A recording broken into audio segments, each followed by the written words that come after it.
मेहर जे मुख़्तलिफ़ कॉलोनियुनि मुसाफ़िर पीर कॉलोनी, हमदम कॉलोनी, बिलावल कॉलोनी जे रहवासियुनि फज़ल अली शाह, अजब गुल सोलंकी, वकार सोलंकी, मोहम्मद यूसुफ जतोई, शहज़ादो सोलंकी, वज़ीर अली भुट्टो, अब्दुल सत्तार, शमन अली चांडियो, रोशन अली चांडियो ऐं ॿियनि जी अॻवानी में मेहर सुई सदरन गैस ऑफिस अॻियां एहतिजाजी मुज़ाहिरो करे धरणो हयो। हुननि चयो त गुज़िरियल केतिरनि ई महीननि खां मेहर गैस इंतज़ामिया वारा हथरादू लोडशेडिंग करे परेशान करे रहिया आहिनि। गैस हले बि नथो ऐं बिल अचनि था। कनेक्शन ख़राब थियल आहिनि त ठाहे नथा ॾिना वञनि।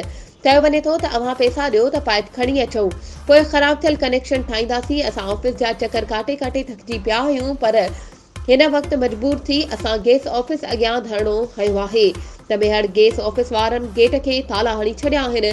असां सुई सदरन गैस इंतज़ामिया ऐं आला इदारनि में वेठल इंसान दोस्त ऑफिसरनि खे अपील था करियूं त असांजे एहतिजाज जो नोटिस वरितो वञे, गैस जी हथरादू लोडशेडिंग ख़त्म करे ख़राब पयल कनेक्शन ठाहे ॾिना वञनि। वधीक ख़बरुनि ऐं अपडेट्स जे लाइ असांजे चैनल खे सब्सक्राइब कयो ऐं हा, बेल आइकन खे प्रेस करणु न विसारिजो त जीअं असांजी हर नई अचण वारी वीडियो तव्हां ताईं पहुची सघे।